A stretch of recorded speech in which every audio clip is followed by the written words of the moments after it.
Chapter 29. Jeff looked over his red Jaguar in disbelief. He sunk into the tan leather seat and found the dashboard and the surrounding areas completely intact. The window where the dark stuff had touched was unaffected. He pushed the brake and start button, and the engine began purring. He smiled. Maybe the dark stuff isn't so bad. Yeah, right, Laura retorted, getting in on the passenger side. Going into the dark to find answers is one thing. Having it thrown at you by an angry lunatic is another. True. I'm not ready to die yet. Me neither. One of the things he wanted to do was get to know her better. He hoped she had similar feelings. But more than that, he needed to save the girls. If they were safe, he wouldn't feel so bad about dying. At least their young lives could grow old. His phone vibrated in his pants pocket. He answered. Relief overcame him as he heard Marie say her daughter had returned. It wasn't just relief.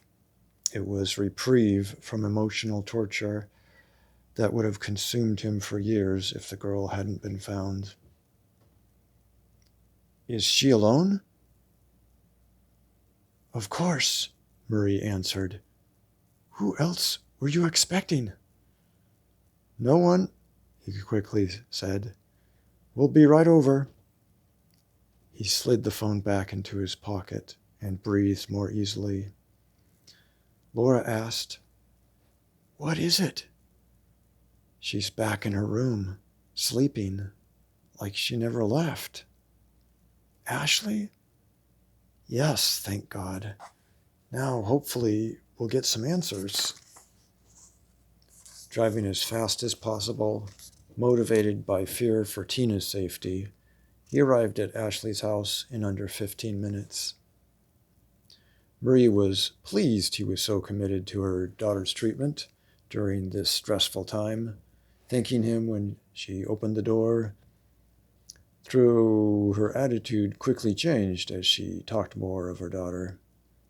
She keeps lying, Marie complained. She keeps saying she never left. You guys were here, you know. She massaged the tattoo of the spiderweb on the back of her neck. What have I raised? I don't understand how she turned out this bad. I don't lie. Tell me where I went wrong. I teach her honesty is best. She's going... I'll check it out, Jeff interrupted. Maybe you can get the truth out of her. Teach her not to lie. She eagerly showed them to Ashley's bedroom door. He felt guilty allowing Marie to believe they were there only for the girl's sake, but he held himself firm in the deception, steadied by his desire for Tina to be safe as well. Marie paused with her hands on the doorknob. Get her to stop running away, she hissed. I don't need more stress. She never thinks of others when... Sure, he agreed. That sounds good. She muttered something as she opened the door, and then she left to the kitchen. Ashley was rubbing her eyes when they entered. She had been resting on top of the yellow comforter with the same orange sweatshirt, white sweatpants, and pink socks she had on when she disappeared earlier. He moved beside the bed. She looked at them, face loose and blank. What are you guys doing back here? What happened? Pixie looked quite content while sitting beside the girl, licking his paws with his eyes squinted closed, purrs broken only by the intensity of his cleaning. He was very happy. His mother had returned. What do you mean? Where did you go? She yawned. Go? In the dark. I went to sleep. She petted Pixie on the head, and he only broke his task of cleaning long enough to lick her fingers twice. "What?" Jeff asked, confused. Laura informed, "You were taken in the dark." Ashley sat up. "What are you guys talking about?" "You told us the creatures came out of the dark, and you screamed, and the next thing I knew, you were pulled away from me." "I've been sleeping here the whole time." Laura shook her head. "No," Jeff disagreed, feeling annoyed. Why was Ashley not acknowledging the truth? What had happened to her? He wondered if the trauma from the creature's attack had given her amnesia. "You were gone the whole time. Marie said she just checked your room about 20 minutes ago and found you sleeping. But you hadn't been there for the last few hours." "Why does everyone keep saying that?" "You don't remember?" "I remember going to sleep after you left." He turned around in frustration. These were not the answers he expected. He wanted the location of Tina, a contact, a message, phone number, something. He breathed deep and turned back to her. "We were trying to get to Tina, remember? Find a way through the dark." She frowned. "Tina, why does that name sound familiar?" He paced beside the bed. He concentrated with all his might to remain patient and calm. "You told me about her. You had sensed the attack on her." She picked Pixie up and kissed him. "Sensed? Oh yeah, the picture I drew." She opened her eyes wider. "Yeah, I remember that." She yawned widely. "Then we came here, and you brought out the candle." "Yeah, there were some noises. We turned on the lights, didn't find anything, and you guys left." She placed Pixie in her lap, stretched her arms up, and arched her back. "No," Jeff replied with more irritation than he wanted. He paced faster. He reminded himself that this was not her fault. He was sure she hadn't forgotten the past events on purpose. "The trauma or something made you forget, Ashley." Laura nodded in agreement. "Do you remember anyone or anything?" "I don't remember dreaming either." She put Pixie on the bed, stood up, crossed her arms, looking confused and worried now.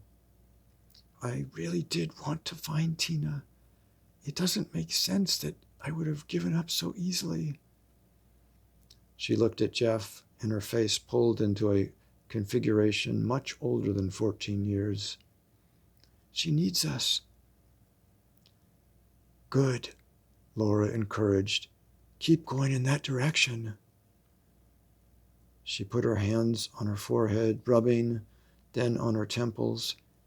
"I don't know why I gave up. Why would I give up?" "You didn't." Laura explained to her exactly what had happened 3 hours ago. The girl appeared relieved. "That makes more sense. I like that story better." "It's not a story," Jeff said. "It's the truth." "I just remember being so tired, then falling asleep." He told her about the bum who had been chasing them with the dark blobs, just in case that meant anything to her, possibly jarring loose a memory, but it didn't. He looked at Laura in frustration. "What are we going to do?"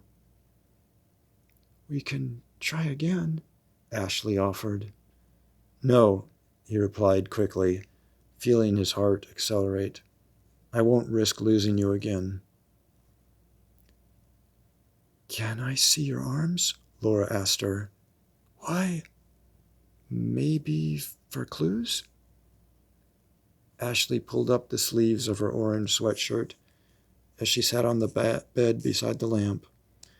A little red hole was on the side of her left arm.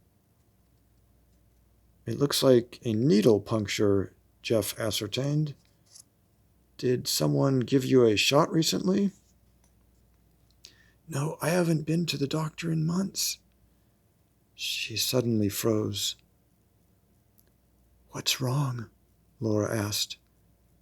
I'm not sure. I got like deja vu. What do you mean? Like, just a feeling like I had been in a doctor's office. She frowned and bent her head down. I can't remember. She looked up with tears in her eyes. I want to remember. I just can't. It's okay, Jeff said. Maybe it'll come as time passes, Laura added. Yes, we have to get going, but call me as soon as anything comes back to you. Ashley nodded. Jeff drew Laura away from the girl and spoke quietly. Maybe we can try without her. We can light some candles at your house. I can hear you, you know, Ashley said from the bed. He smiled over at her. I want to find Tina too. You guys can't bring me out.